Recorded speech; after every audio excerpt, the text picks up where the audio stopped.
So here we are on week 2. Yeah. How are you doing? Your parents are in town. Are they enjoying themselves? Yeah, my parents are in town, so I spent all day at the Huntington Gardens because you have to stay COVID safe. But I did really dirty stuff at Huntington Gardens once. let's talk about that. No, let's not.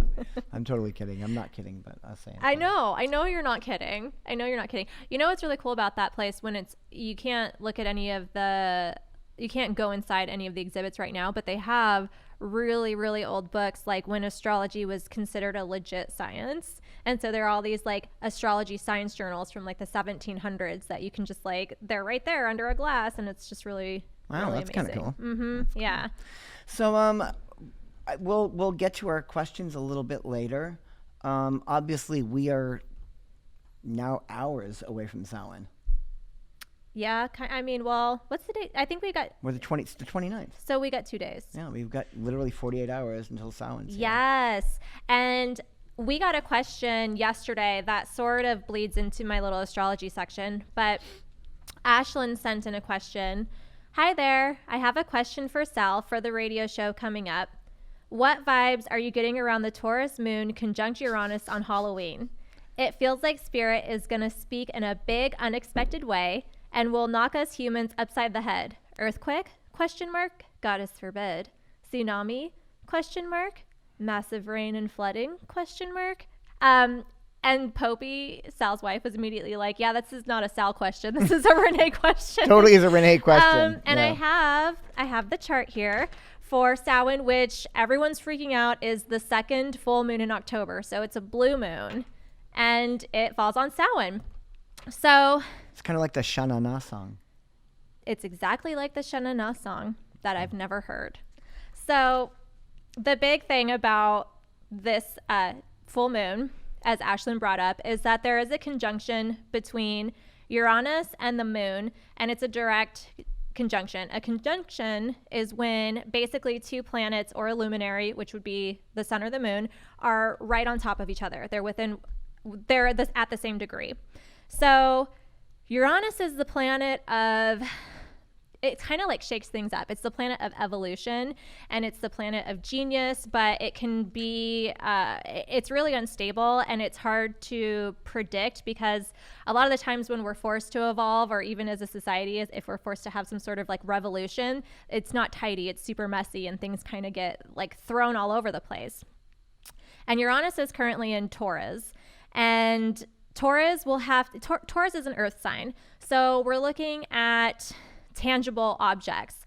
And with it being Samhain, and with this being the full moon in Taurus and Uranus being, so close to the moon, I would say that this is really going to up people's seance game, especially if they have any sort of, like if you have a Ouija board, because I think that spirit or source or whatever you want to call it, ghosts, demons, sure, fine, whatever you want to name it. I think that it will have more access to actually not just a feeling, not just an intuitive knowing that there's a ghost, but like knock stuff around. One of my favorite things to do when I'm doing a seance is I'll take a flashlight, or I'll take just like a lamp, like a floor lamp that has the light bulb that you can screw in. And if you're going to use a flashlight, you need the kind that like unscrews at the top. And you'll want to unscrew either the flashlight or the bulb until it just turns off. But if you tap it, it'll like turn on. And so then you can set your seance and ask a question like, is there someone here? Like, if yes, like, you can use the flashlight, you can use the light. And if you start to get activity that way, then you can ask questions. Flash the light once for a yes, flash the light twice for a no. You may hear banging or knocking, so like actual audible sounds, physical interference from the other side, because, as we know, Samhain is all about the veil being thinner between the worlds, so it's a really good time to use actual tools in your seance. And if you're really trying to connect with the other side, then, you need to give whatever spirits you're trying to connect with permission to connect with you. But then you'll want to sort of like release energy and tell it has to go. It's called closing the circle or closing the seance.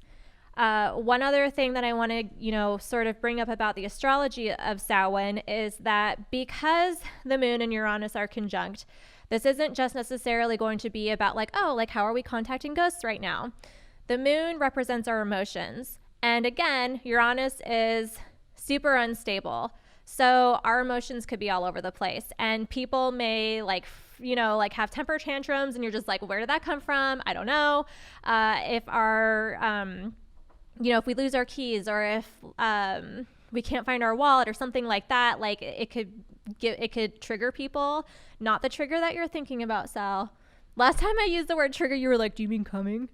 Oh my God. I wasn't even thinking that. I feel like, oh my God, I think that now because you said that to me the first time. And I like that you're acting like you're all embarrassed. Like, oh my God, I would never. Well, can two things be in conjunction? Yeah. When that happens, do you ask them what their function?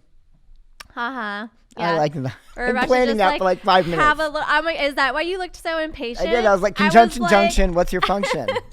To make things crazy, if you're asking, you'll notice that I'm saying Uranus instead of Uranus because I didn't want to give you that. I don't. Give me the opening. That's My what God. I was about to say, and then I was like, shit. Again. I know. I can't We have to keep this on track. Okay. It's even too much for me. One more thing that I want to talk about is that Mercury, which is still in retrograde and will be in retrograde until November 3rd, is forming a square to Saturn. And this is an exact square.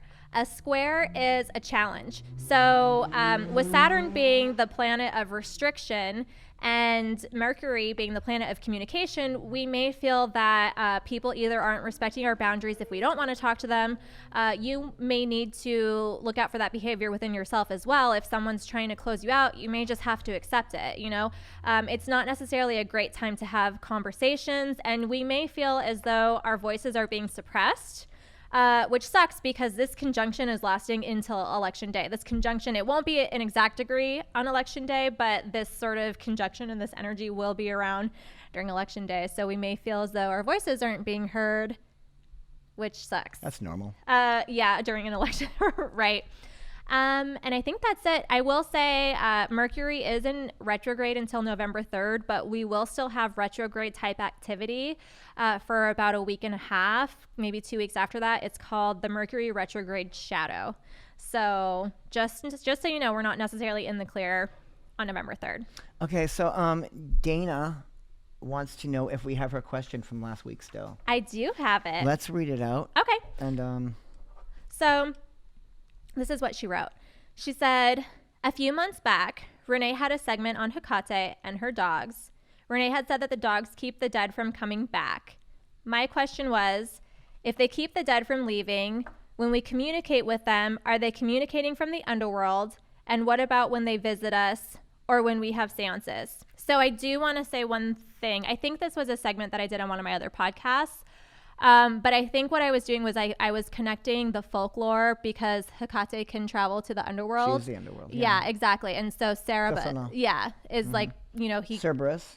I always pronounce it Cerberus. Yeah, Cerberus. Cerberus, Yeah, the Cerberus. three-headed dog that.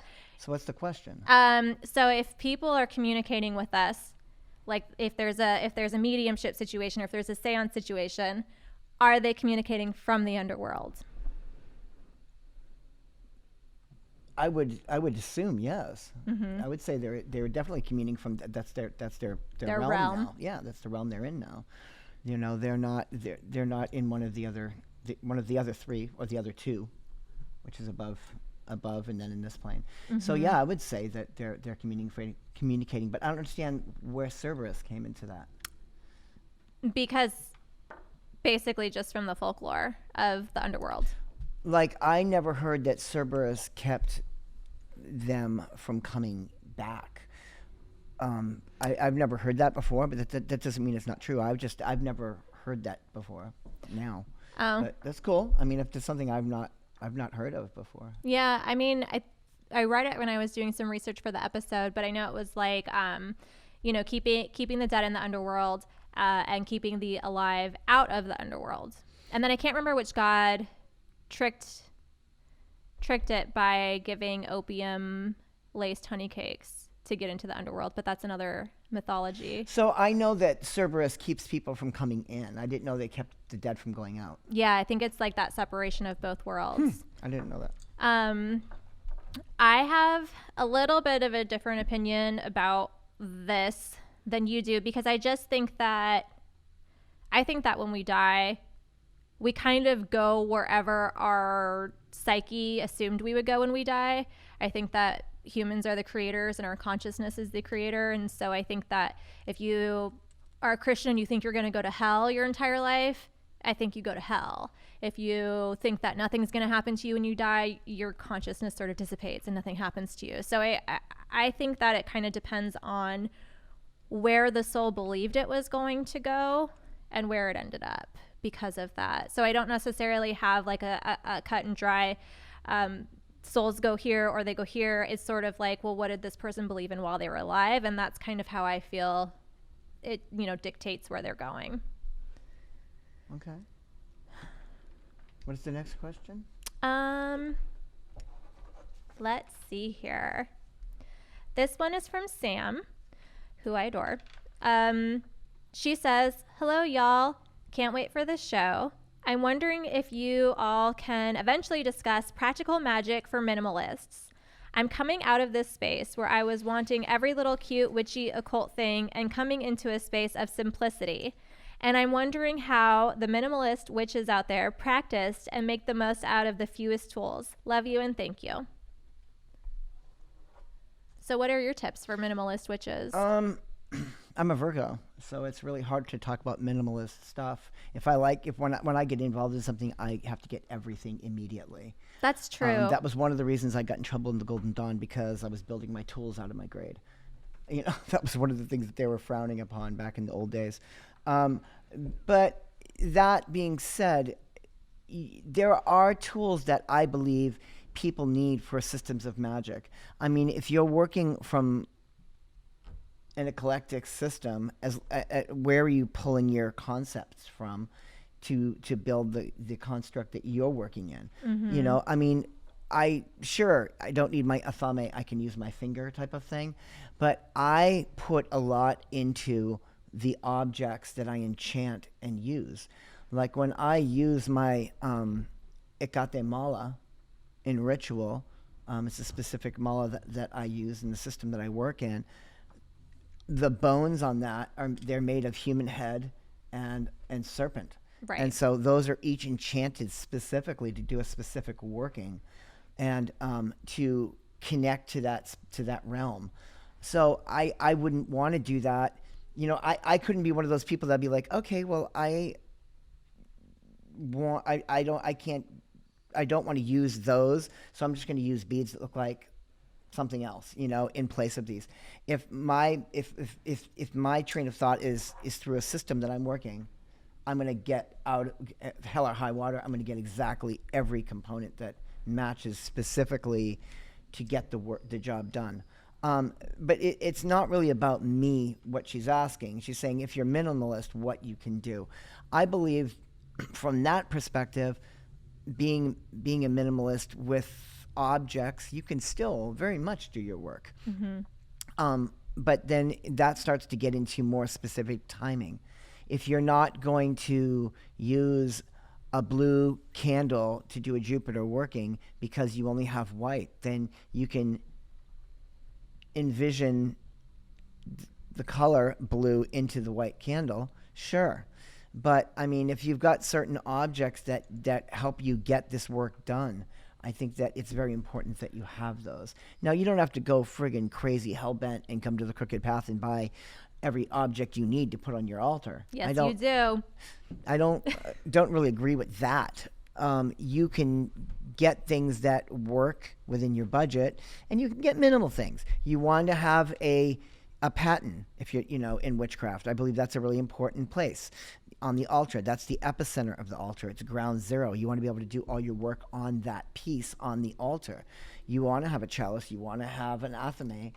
These are things that are important, and you want to have a thurible that's going to be burning your incense. Other than that, you work around. You can work around it for sure. Yeah, I definitely think that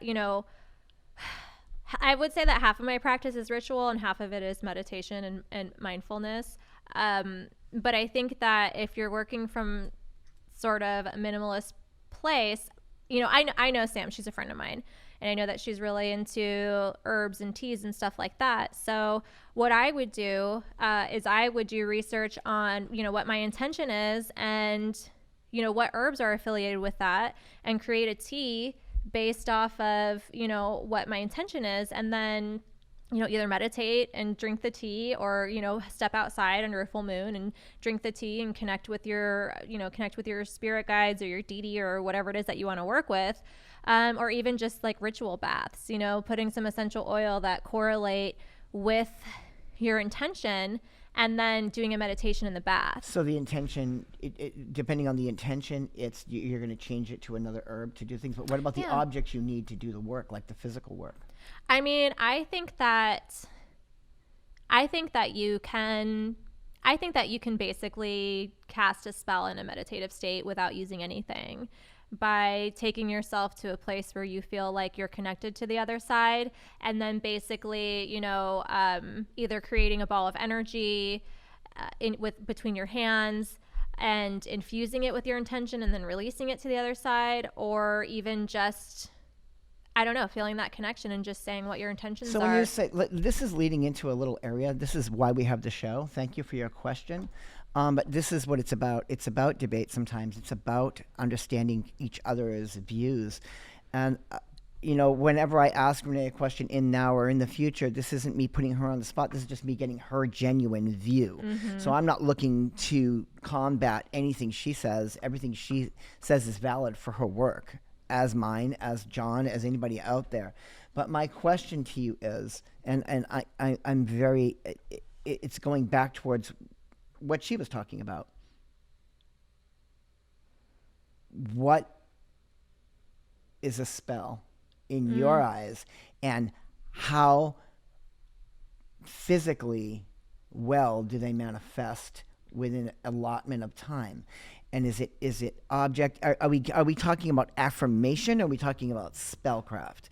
Because if you talk to me about that, that's apples and motherfucking oranges. Okay, oranges. An affirmation to me is laying something out on a board and aspiring and moving through your life to get to that. Right. Spellcraft for me is bending time and will of other things and or people and or objects to work it into my favor within a certain amount of time. See, but I think spellcraft. I think that I can do that as a psychic through energy work. And as someone who uses meditation as part of my daily practice, where I'm working with energy, and I'm actually, you've done pranayama where you can sort of like create the ball of energy in your hand and you can feel it. So, I mean, I think that you can create a spell using, the energy that you generate and setting an intention to it and then releasing it. So, I mean, I think, I don't necessarily consider this a ritual. I think there's ritual is different than spellcraft. Yeah. So, but I mean, I think if you, I would, I've done what I call intention hikes, where at the beginning of a hike, I'll set an intention for something, and then I will dedicate the energy that I expend through my physical form to what I want my intention to be. And it doesn't take any tools, it just takes my body. But when you're, it's almost like a trance. Like you get into a trance when you're hiking and you're working out really, hard. Where does that energy go? I think that it just goes nowhere unless you set an intention to it, and then you can actually do something with the way that you're moving your body. So I think that... So confused on this area. We could go on for an hour just on this, but we're going to have to keep visiting this, because I still don't know if what I'm saying is the same as what you're saying. Well, you're saying you're bending energy, and you're bending time, and you're bending space. No, I'm using those words to describe Mary wants to be with John. John is with Jane, and Mary wants John. Mm-hmm. Spells make that happen regardless of...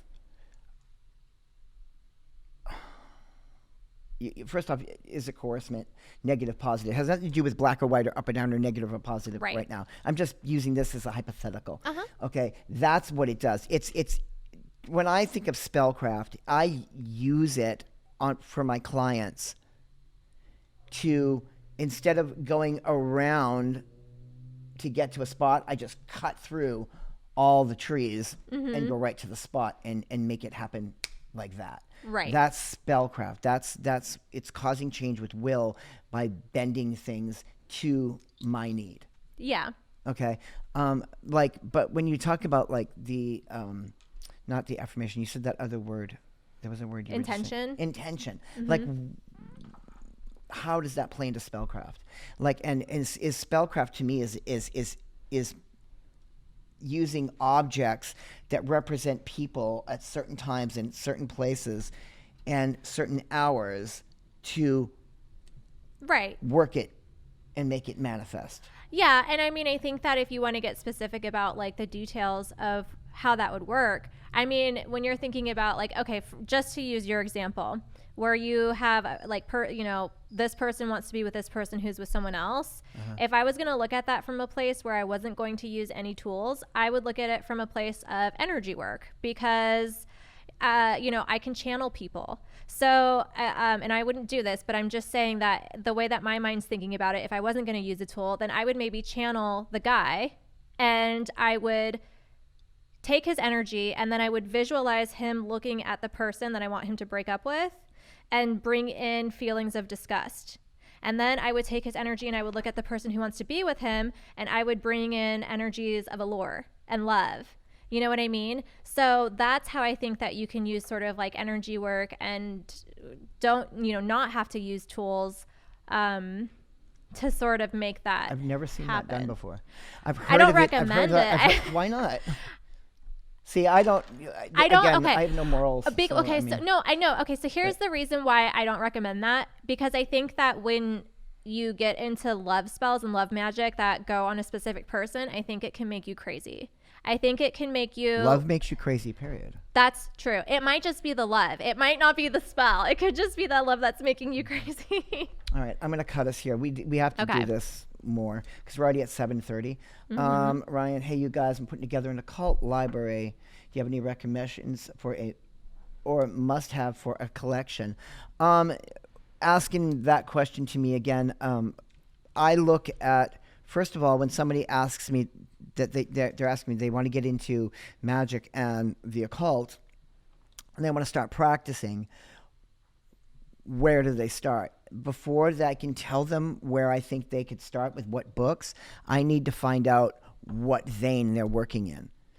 Yeah. So there's what, when somebody asks me that in the store, I always ask them, especially if it's witchcraft. If they don't say it's ceremonial magic specifically, I'm going to probably figure it out to be witchcraft. When I think of that, there is the concept of the religious structure that is built in the duality of God and goddess and the agricultural system and the wheel of the year. Okay, and this is sometimes known as Wicca and goddess and god worship and energy work. And they sometimes do spell work, sometimes they don't. So that's one system. Then there's the other system of more of just, I'm getting into this because I'm doing spellcraft to do what I was just explaining. And then there's some people that want to do a little of both. They want to work with the philosophy of Wicca and that system and have spellcraft involved. So when I know which one it is, then I can suggest, go to this book. Yeah.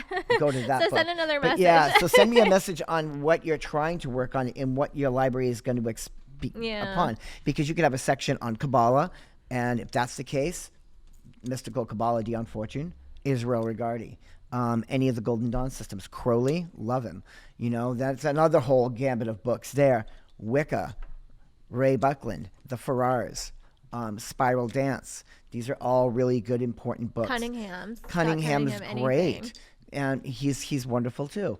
And he also works in Ptolemaic structure, which is really cool. Spellcraft, now we're getting a little bit more finding out how to do spell work. There's specific books that we could send you on that. But I'm from the belief that once you understand the basic science of spell work, you don't need to buy 50 books and get a library for it. Yeah, so I mostly have reference books. Like an astrology reference book, an herb reference book, an essential oil reference book, and things like that, because I think it's just this, yeah, it's like the same thing. Like once you know what your structure is, then it's just sort of like, okay, which herbs do I use? Cross reference. You know what I mean? It's like that sort of a thing. Yeah. Yeah. Which is great. 777 is a great book for that, or 776.5 if you can find it. Oh. Somebody's just asking a question. Seeker 773, is there any chance to expand this show to an hour and a half? That's what I've wanted to do since the beginning, which was only a week ago. But some people don't agree on that. I think should be a 2-hour show myself. But there is so much good stuff you guys to talk about in so little time. And it's true. We're not getting to answer the questions that we should. So I believe that's something we need to take up and discuss outside of here. We're going to have a meeting after the episode. Thank you, Seeker, for saying that, because you are reading my mind. Oh. You must be taking Renee classes or something, because it's working. They're called Renee classes, okay. And they're great. So what is the next little? Okay, so this is the last one that we have from what we collected last week that we didn't get to. So this one is an Instagram question, and it was from Sansa_asylum. Yeah.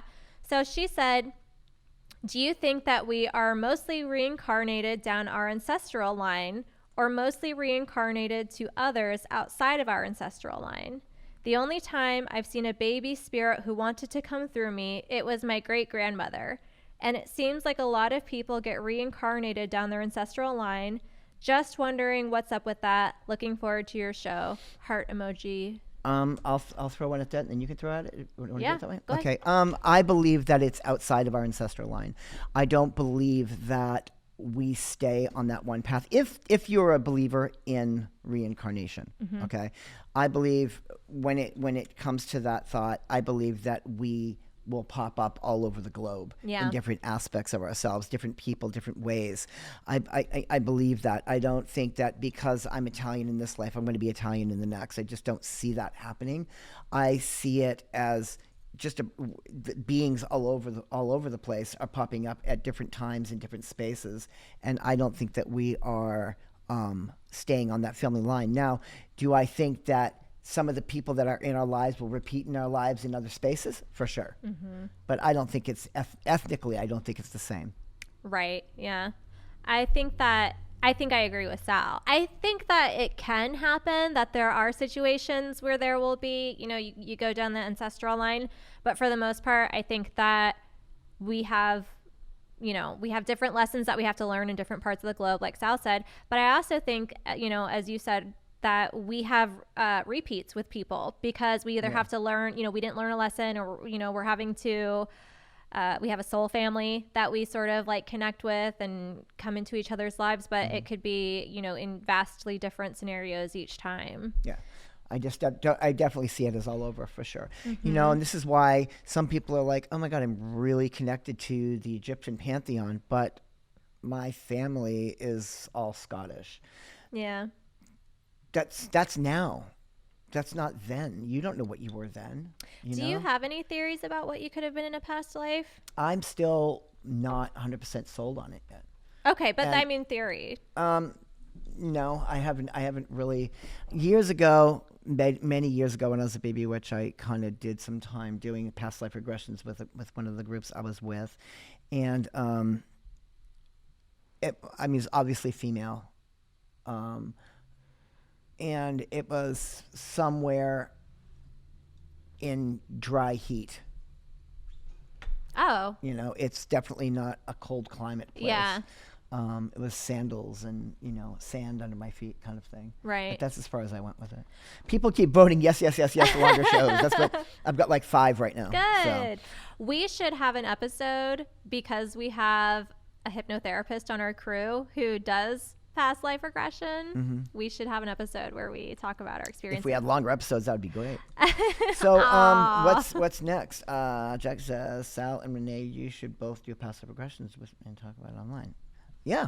Well, I think that's what she was just saying. Yeah, that was just what I was literally just saying. Yeah, like I see you, girl. So where are we now? Where are we now? That's all I have for questions. All right, so let's have a little rap time. So do you want me to drop a beat for you? Samhain. Sorry. Samhain. Not to be confused with Glenn Danzig's awesome album, Samhain.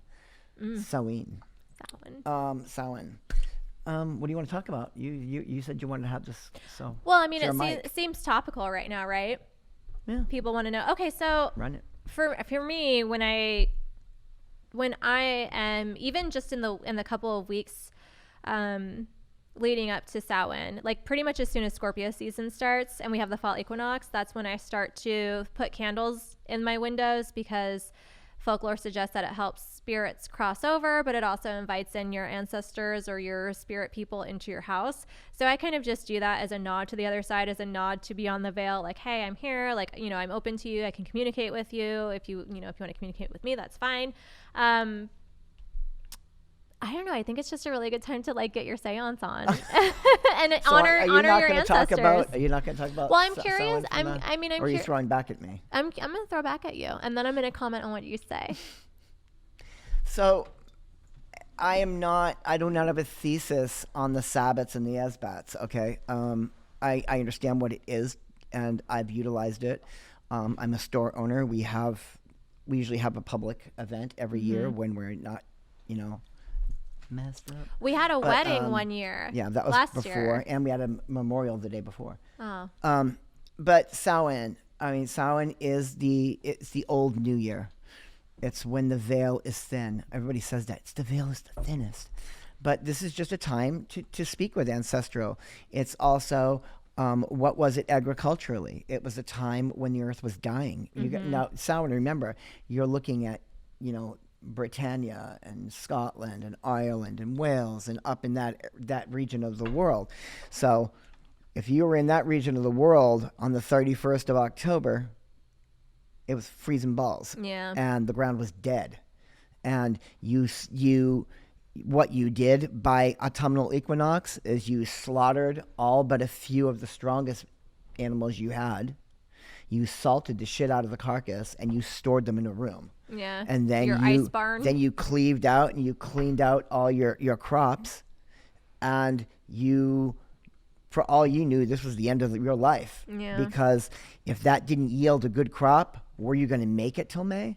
It's just hoping. So yeah. this is what Samhain is about. It's about talking to the ancestors, talking to the earth, giving us a yield in the springtime. The birth and the death of the world coming back in. This is what it would be to me. That's how I see it. Yeah. And that's what when we do Samhain at the store, that's pretty much the gist of what's going on with it. People talk about psychopomps during this time. What is a psychopomp? A psychopomp is a specific deity. Not all deities are psychopomps.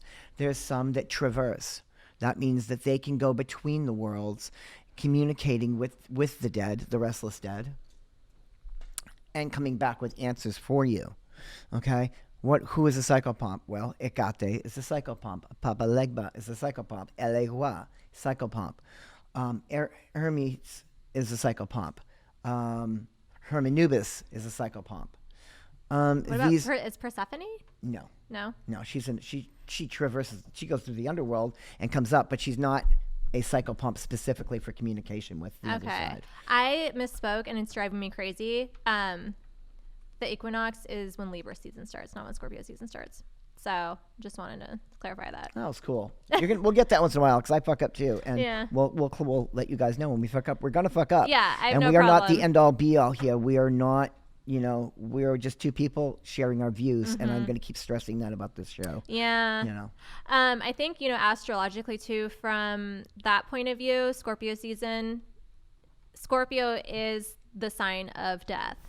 Sex, death, and taxes, basically, and transformation.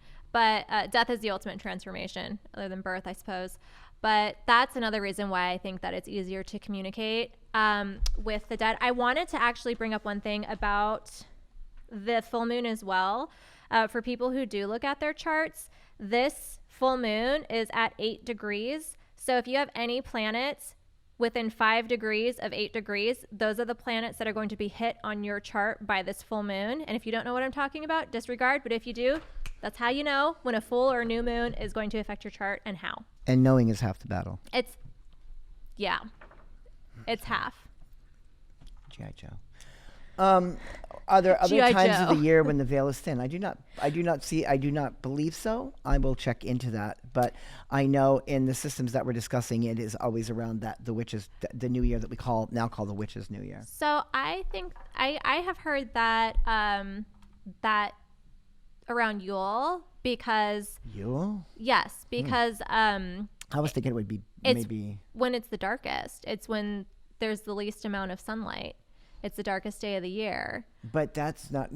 I get what you're saying, and I'm not trying to disagree with you. But and again, I don't know. I'm going to research this because I don't know. But when you think of Yule, Yule actually is the birth of the new year, right? And it's when we're talking about the veil being thin, this is strictly for the communication between both sides. And I think that this is when the restless dead move. So you're using the restless dead to get this communication going. And in the Yule time, I don't really see that happening. I was thinking that maybe it might have something to do with the Beltane, because that Beltane is the opposite side, but it is also a fire festival. Again, I don't have the answer to this, and I will check into it, and I will let you guys know that next week. Yeah, I mean, and I think Great question, by the way. I think that if you do want to look at other times, if you follow the moon, anytime the moon is in Scorpio, because Scorpio rules death, that's a good time to work with mediumship. Or if the moon is making aspects to Pluto, because Pluto rules the underworld. So that's a good time to have that sort of communication happen. Okay. So you're thinking about like psychopomps is purely just about like the communication, like I never really psychic development. I never really used the word psychopomp until you said it just now. So I'm just thinking about like when there is energy that can move between those worlds, and when it's sort of like, I feel like it comes from a place when we're more receptive too, because I feel like that world is always sort of kind of like parallel to ours. But we don't really see it or engage with it unless we're receptive to it. And I think that sometimes, anytime the moon is in a water sign, we're more psychic and we're more emotionally tapped in, which is a good way to sort of get into those realms. So at the end of all this, Samhain is that time. It's a festive time. It's a time to remember those that have passed, for sure. And we can utilize it for that, because obviously we don't all have crops and animals to kill in the backyard. So you know what I mean? So you can use it for communication. This is also a great time to build up an ancestral altar. Yeah. And every time I talk about that, it turns into a huge conversation. So I don't know if we want to go there right now, because we're at like 20 minutes. So the other thing I wanted to, something popped up. Winter solstice is on the 21st of December, or is Yule something else? It's the winter solstice. So there's Candlemas, which is different, but Yule and winter solstice is it. It's the longest days, the shortest night, all that good stuff. I wanted to talk about deity worship. I just thought that would be a neat little longest night, shortest day. Yeah, longest reverse. night, shortest day. Sorry, Yeah, dyslexia. Okay. Oh. Mercury retrograde. Oh God, I'm sorry. She uses that for everything. It's because it's Mercury retrograde. We'll just call it Sal and retrograde. Yeah, Sal and retrograde. So it's 365 days a year. Sorry. Deities, deity worship. What does that mean? What does that mean to everybody? Can you worship a deity, and can you worship more than one? Do you check in and commune with a deity? Does that mean you're worshiping it? Some people don't like the concept or the construct of worship. I think it's a beautiful thing. I like the idea of worship. I was saying this to somebody earlier. It's not much different than my dad. When my dad goes to bed, he gets on his hands and knees, puts his hands together and prays to God. When he gets up in the morning, does the same thing. A lot of people do that all over the world. I think that's worship. Right. Am I obeisant to my goddess? 150,000%. Do I worship her the way my father does his? It's a little bit different. I've got a blade in my hand. I am screaming with Greek terminology that is badly said because I'm not my wife. But I definitely worship my deity. And is she aspects of myself, or is she anthropomorphic? Is she a being unto herself? I believe she is an actual being.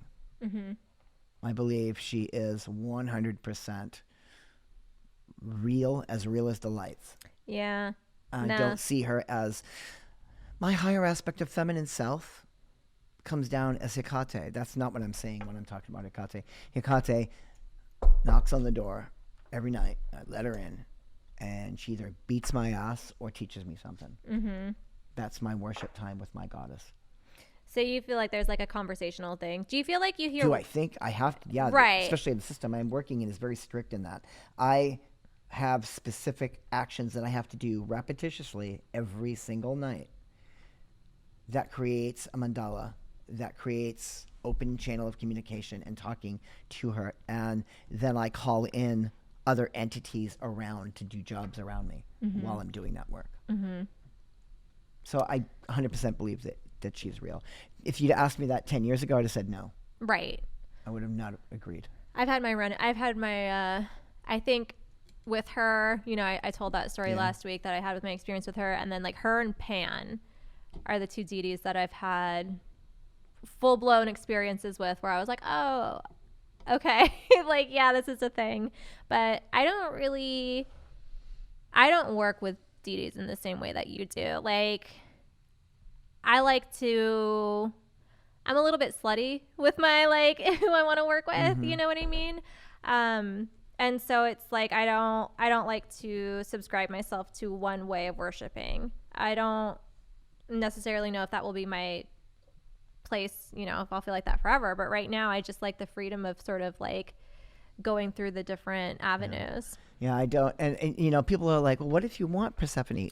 Well, what I would do if I did that is I would go into one of Hecate's 40 some odd numbered epithets and find the aspect that I'm looking for within that. Because Hecate, like a lot of the Greek gods and goddesses, they have what are called epithets. An epithet is basically an expansion of who they are in a specific space. So Hecate Fosforo, so she's the light bringer. Hecate Soitera, you know, she's the savior. Hecate Brimo, Vrimi, sorry, she is, you know, the force of reckoning, the fire. You know, so when I need that, I'll just go there. I don't need to find another deity. I've got her in that aspect. Right. I just call it out, and it comes through for me.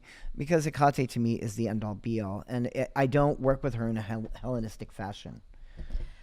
Do you think that if someone wanted to work with a deity, for me, it's sort of like I'll introduce myself, like, you know, see if, Hey, how you doing? yeah, be like, give an offering, just be like, hey, I would like to work with you, blah, blah, blah. And then, you know, start doing the work. What do you think is the best way to go about it if someone wants to start working with a new deity? First off, read on them. Make sure you've got the information that you want. Figure out exactly how you're going to speak to them. Speak to them with the utmost respect that your parents taught you. And when you approach them the first time, approach them purely. I got on good my heart. knees when I, On the knees, Yeah. did the whole 9 yards. And when you do that, explain to them, I am not here to form a specific bond with you. I am just acknowledging your existence and giving you the grace that you deserve. And then you can start to grow and work with those deities. bring an offering. You know, bring an offering. Now, again, I don't want to make this a commercial for the Crooked Path. So there's plenty of places you can go besides my shop. But at my shop, we've got something called spirit offering bags. And there's about 20 of them. And you can grab the Osiris offering bag, and it's got correlated herbs, stones, oils, incense, and a candle. And you lay them out, and you ask the spirit to visit you. The deity is actually, the spirit is just a general name for the deity that you're working with. Call that deity down, acknowledge, and then do what I said. Yeah. That's a good way to do it. I think that sometimes people too, they like feel like they don't know how to choose a deity to work with. One thing that I've noticed with me, I had a weird situation where I dreamt about like someone was reading tarot, and it's weird that you brought up Osiris because the tarot card, it was actually an oracle card, that they like flipped over was Osiris. And like that was something that happened to me in a dream. And then the next day, someone was talking to me and they were like, oh, blah, blah, blah, blah, blah, Osiris. And so like I felt like there was a little bit of a call there, which I like didn't follow through on yet, but I'll get there. Somebody just asked, do you either of you recommend working with deities as magic beginner, or should you stick to the basics before diving in with the gods? Again, this is that three-veined question from my side, that if you're working in a philosophical and spiritual connection that you're trying to start out on, then go to the gods and start talking to them, commune with them. If you don't want to work with the gods, then don't. But if you're coming in for this for a form of spirituality, like in the Wiccan systems, then by all means connect to a deity structure that you're connected to. And that's the beauty that Wicca has to offer, is you could work with Christ and you could work with Persephone. Right. It's any pantheon can come together, and because you're identifying with those two. Sometimes they're god and goddess. Sometimes it's just goddess. Sometimes it's just god. Sometimes it's hermaphroditic. Some of my students in the past weren't sure which way they wanted to go, but they wanted to have the spirituality of deity. So I went and created a wax figure of just the archetypal feminine with no face, with her hands over her head. It's a very, very common image of the goddess, but it had no face on it at all. And the reason that the face wasn't there when I made this is because I wanted them to project aspects of self onto that, or maybe there was a powerful woman, a loving woman in their life, like their mother or an aunt, that would help them envision goddess energy and then project that onto that piece. Right.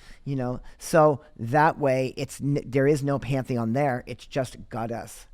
That's how I started out, because I started with just like a Scott Cunningham Wicca book, but I always just said, to the goddess and to the god, but I didn't specify who until I started calling on Venus, because I wanted to be pretty. Yeah, Venus, you do that.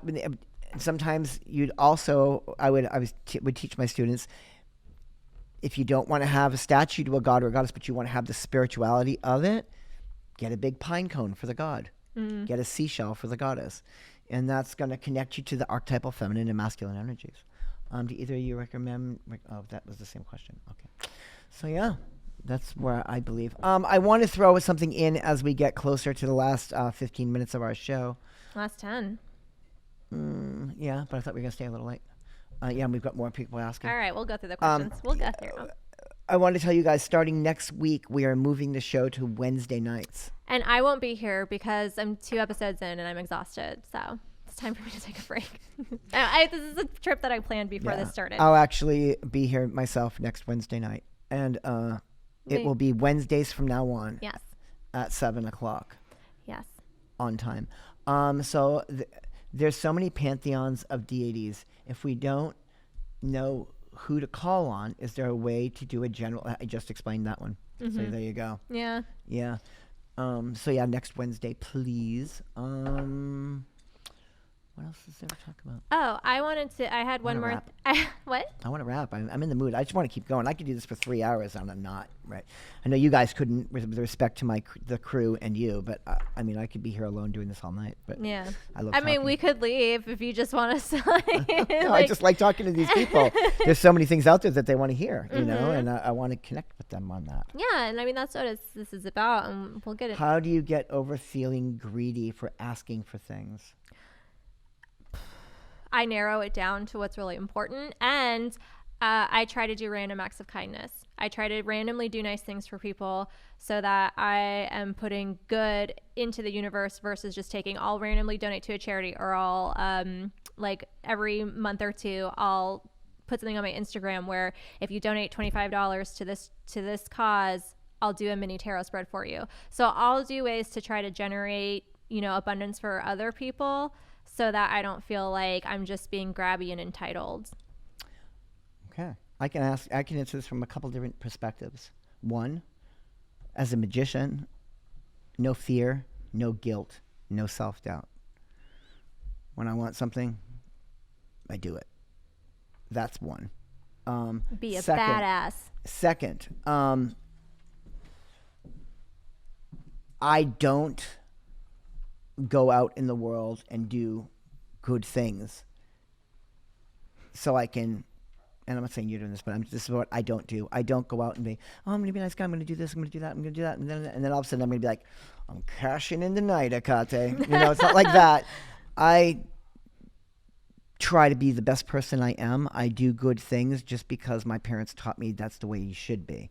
I don't think about collecting things. And again, I'm not saying Renee does this, but for specifically talking about me, I don't collect buttons so I can spend them later.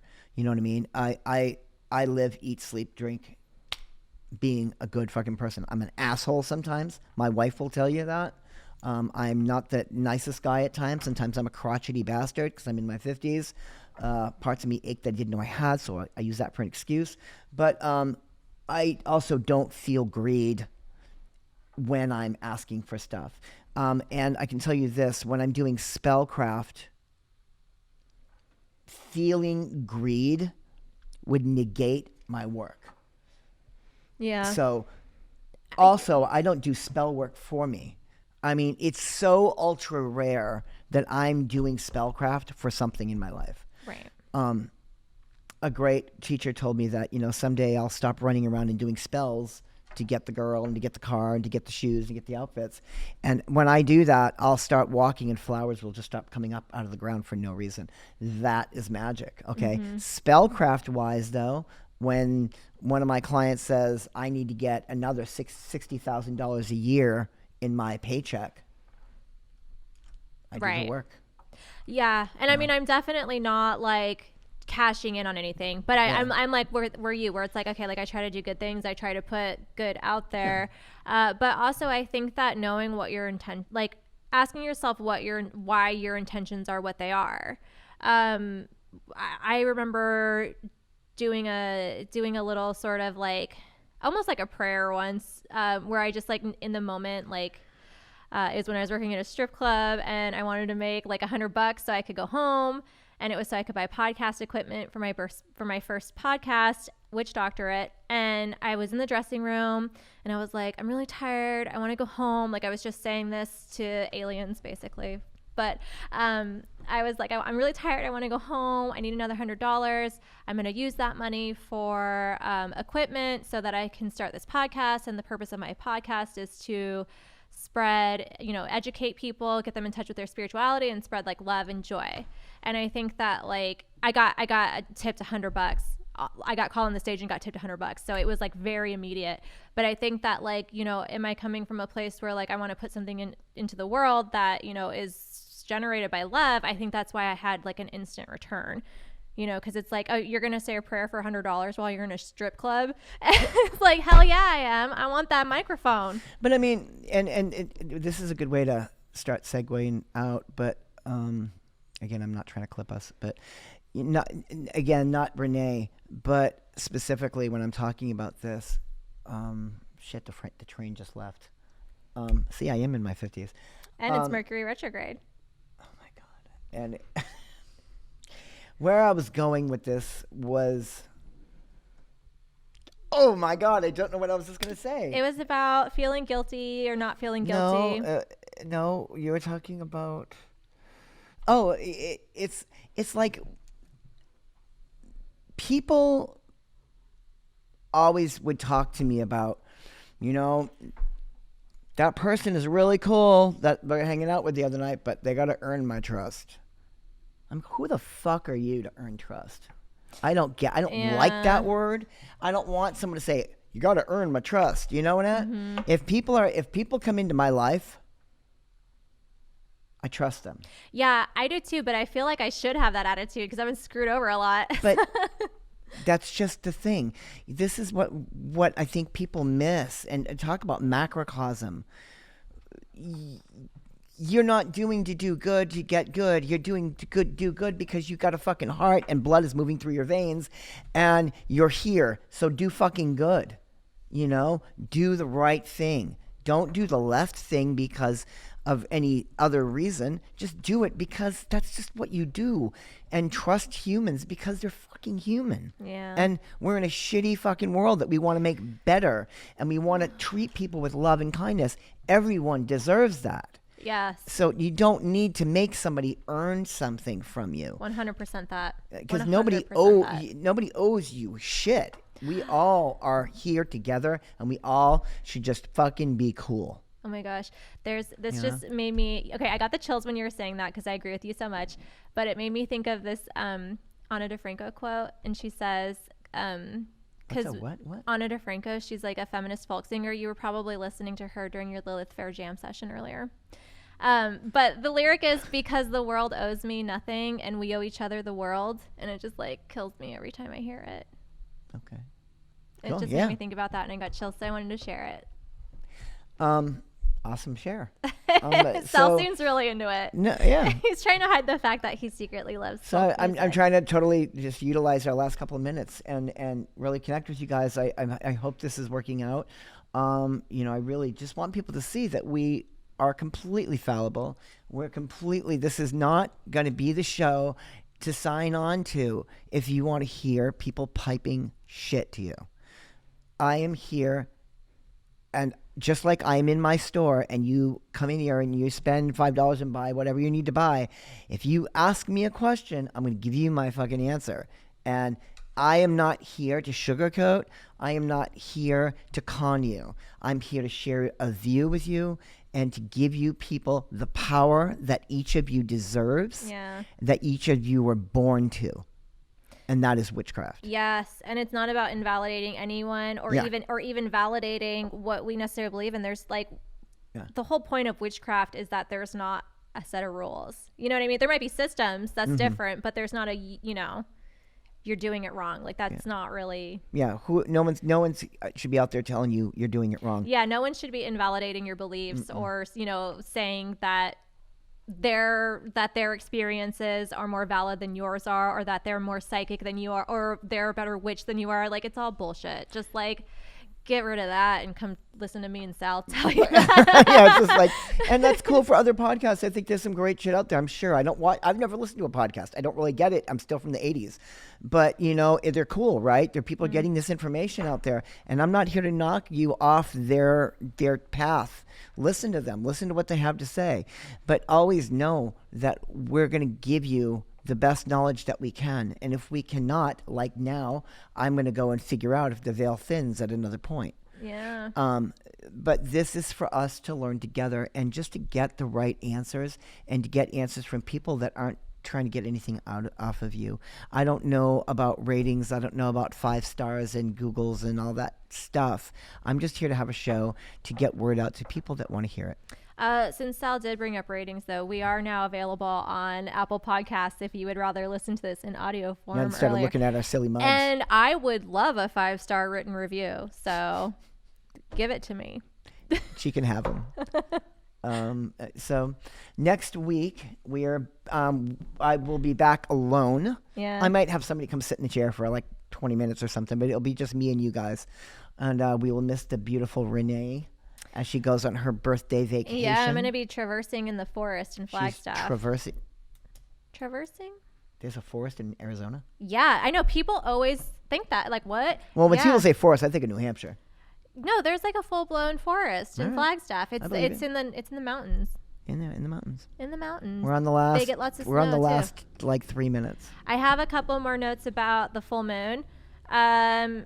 Because the moon is conjunct Uranus, this can create what is often referred to as a psychic download. And it's when it's like it can be considered like an epiphany or an aha moment, or just suddenly something is going to happen. Psychic downloads, if you're an artist and you don't necessarily feel like you have psychic abilities can come through creative channel as well. So if you all of a sudden have like a really good idea for, like a guitar riff or something like that, like write it down immediately, because psychic downloads leave your mind pretty quickly. So if you can carry around a notebook or just quickly take notes on your phone while you're going about your day, if you have any sort of like breakthrough moments in your mind, And then also with Samhain, I would leave out an offering for your ancestors that's specific to, like, if you have an ancestor that crossed that was alive while you were alive, do something that's specific to their tastes while they were alive. Yeah, and I'd like to end on that note as well. Ancestral altars, really quick. I'll throw just a buzz on them. Yeah. Ancestral altars. What can you do to create one? Get a table, a section in your house, and this is just not for Samhain. This is all the time. Get the table. Get a table that's got a good dedicated space. Get a nice white cloth. Put the white tablecloth on it. Get crystal glass, clear glass. Get a bowl. Put some water in the bowl. Get some carnations. Float some carnations on that bowl of water.